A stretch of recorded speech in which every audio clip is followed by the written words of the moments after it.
With the first of 3 approaches, we're going to look at studying form.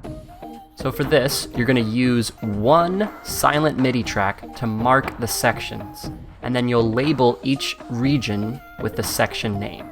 I'm going to walk you through how to do this, but I want you to see an overview first. The first step you'll take is to determine the song tempo. You want to know what tempo the song is in before you import it. So once you know the tempo, you'll set the Soundtrap project tempo. You'll import that audio file. Once you import that audio file, you'll want to align it. And then you can create a silent MIDI track, which is just any software instrument. And then you'll create and label an empty region for each section of the song. This is going to make more sense once we dive into the studio and look at this inside of the studio. This is what your project is going to look like when you're finished doing this form deconstruction. You'll notice I have 2 tracks.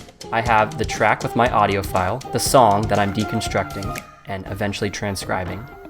And then above that, I have a blank MIDI track that has these empty regions, and they're labeled by section name. So I can see here's the intro and these first 16 measures.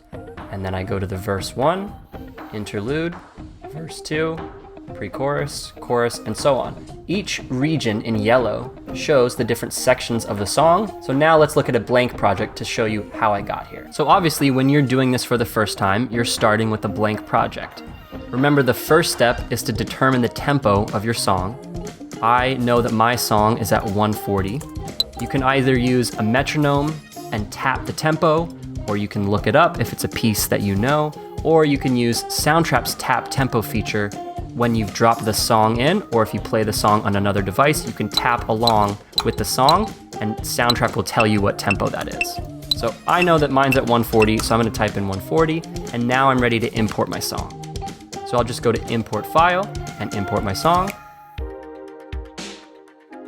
After you import your audio file, the next step is to align the audio file to the grid. I've got the song in and the tempo is right, but many times the beginning of the file will not be beat 1 of the song. Sometimes there's an intro, sometimes there's empty space at the beginning, so you want to make sure that you set the true beat 1 to be accurate.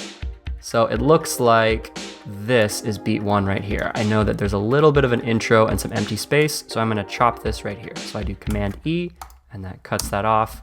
And now I can bring that to beat 1.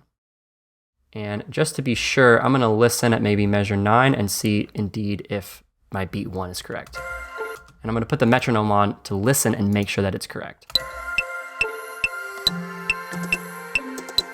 That sounds right. Cool, so I'm good. I've got it aligned. You'll definitely want to do that and make sure before you start cutting up this form that your track is aligned to the tempo and grid inside of the Soundtrap project. Okay, so now I want to label this. I'm going to change this to track, and I'm going to make my new form track. So this is the track that I'm going to outline all my different sections with. I'm going to go to add new track. I could do any software instrument. It doesn't matter because we're not actually going to make any sound, but I'll just choose drum and beats. Now that I've added that track, what I need to do is label it and start creating my first region. So I'm going to label this form. I like to do all caps just to make it stand out.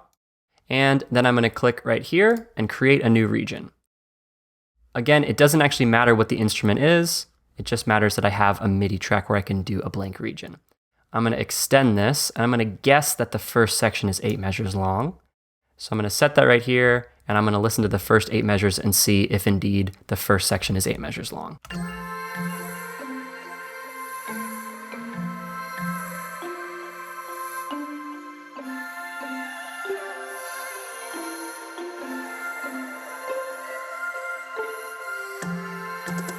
Yeah, so that's definitely a different section. I'm going to jump ahead here and see if the section changes again at 17. Oftentimes, songs are constructed in 8 measure phrases, so that's a good starting point, but I'll always want to check.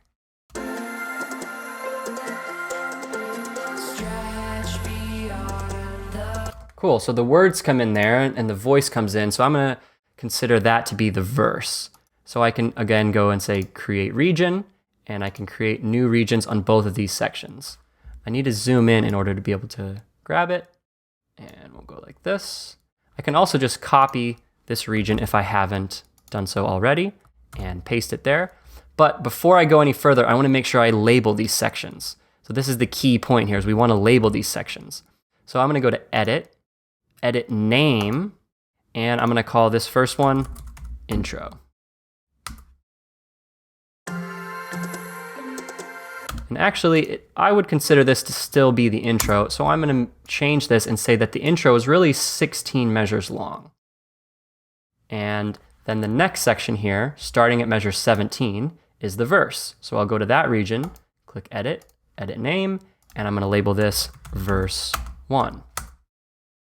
And that's essentially the whole process. I just need to continue this throughout the song. So I might guess that at 25, there's a new section. Yes, there is. To me, this sounds like kind of an interlude, and we'll see when the next section starts.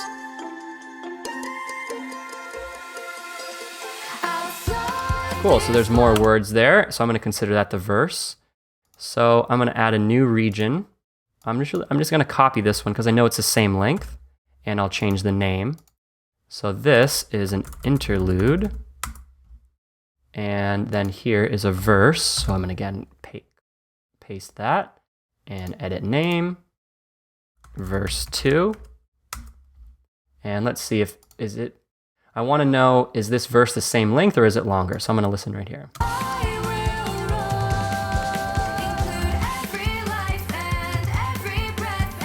So I know this song, and I happen to know that that's really not the verse anymore. That's the pre-chorus.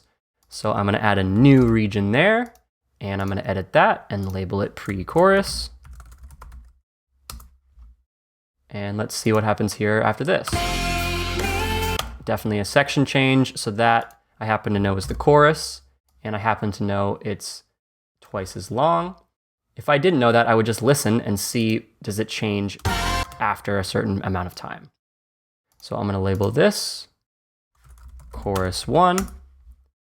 And so I think by now you probably understand the process. You're just going to go for the whole song and label each section with a new region and edit the name of each section so you can see what the actual name of that section is, just like I've done here. Eventually, you'll end up with this, where you have the whole song labeled and all the sections are marked with a blank region. That's the first part of this project. So if you just want to study the form of the song, you're done at this point. But you can take it a step further, as you'll see in the next section.